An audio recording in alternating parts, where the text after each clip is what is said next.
দেশে কিংবা প্রবাসে যে যেখান থেকেই এই ভিডিওটি দেখছেন, আপনাদের সবাইকে স্বাগত জানাচ্ছি।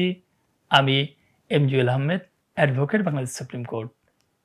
অনেকেই রেজিস্ট্রেশন বা কাবিননামা ছাড়া ১৫০, ২০০ অথবা ৩০০ টাকার নন জুডিশিয়াল স্ট্যাম্পে নোটারি পাবলিক বা ম্যাজিস্ট্রেটের মাধ্যমে হলফনামা করে অথবা হুজুর ডেকে ইজাব, কবুল এবং সাক্ষীর মাধ্যমে অথবা মৌখিক ঘোষণার দ্বারা বিবাহ সম্পাদন করলে যে সমস্ত জটিলতায় পড়তে পারেন তা নিয়ে আজ আলোচনা করব। মুসলিম বিবাহ এবং তালাক নিবন্ধন আইন অনুযায়ী মুসলিম নাগরিকের প্রত্যেকটি বিবাহ নিবন্ধন করা বাধ্যতামূলক। বিবাহ নিবন্ধন বা কাবিননামা না করলে যে সমস্যাগুলো হতে পারে তা আমি ধীরে ধীরে বলছি। নাম্বার 1, হলফনামা স্বাক্ষর তার নয় মর্মে স্বাক্ষর অস্বীকার অথবা জোরপূর্বক বা প্রতারণাপূর্বক স্বাক্ষর নেওয়া হয়েছে এমন অভিযোগ এনে স্বামীর বিরুদ্ধে স্ত্রী যদি ধর্ষণ মামলা করে তবে স্বামী ফেঁসে যেতে পারেন।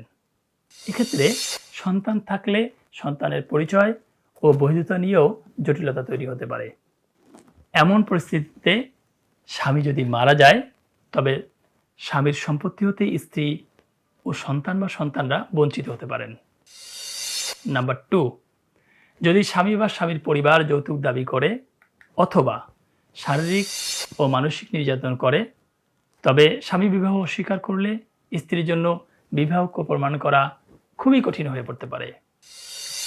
নাম্বার 3, যদি কোনো কারণে তালাক হয় তবে দেনমোহর দাবি করা বা আদায় করার কোনো আইনগত উপায় স্ত্রীর থাকে না। এক্ষেত্রে স্ত্রী প্রতারিত হওয়ার সম্ভাবনাই বেশি।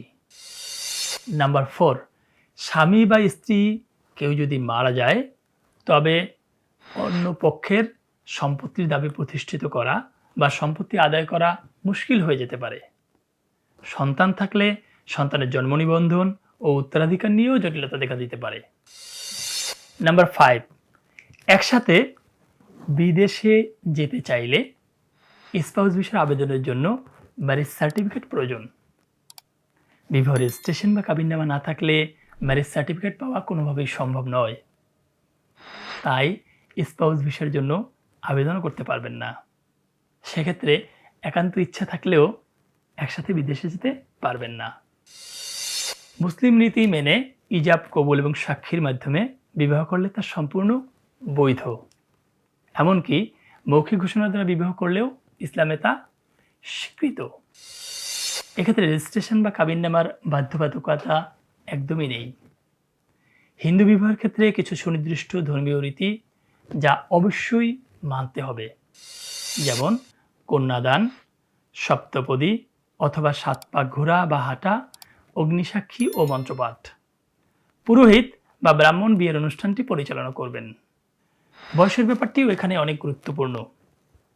পাত্রের বয়স কমপক্ষে 21 ও পাত্রীর বয়স 18 হতে হবে। বিয়ের বিষয়ে পাত্রপাত্রীর সম্মতি থাকতে হবে। এছাড়াও আত্মীয়ের মধ্যে বিবাহ অনুমোদিত নয় এবং বহুবিবাহ নিরুৎসাহিত করা হয়। হিন্দু ম্যারেজ রেজিস্ট্রেশন অ্যাক্ট 2012 অনুযায়ী হিন্দু বিবাহ রেজিস্ট্রেশন করা বাধ্যতামূলক নয়। তবে উত্তরাধিকার, ভরণ পোষণ, ধর্ষণ মামলাসহ যে কোনো মামলা মোকদ্দমা হতে আইনি সুরক্ষা পেতে হলে রেজিস্ট্রেশন করা অত্যন্ত জরুরি। এই ভিডিওটি যদি আপনাদের ভালো লেগে থাকে তবে লাইক, কমেন্ট ও শেয়ার করে উৎসাহিত করুন। এ ধরনের ভিডিও পেতে চ্যানেলটি সাবস্ক্রাইব করুন। আবারও নতুন কোনো ইস্যু নিয়ে আপনাদের সামনে হাজির হব এই প্রত্যাশায় আজকের মতো বিদায় নিচ্ছি। আল্লাহ হাফেজ।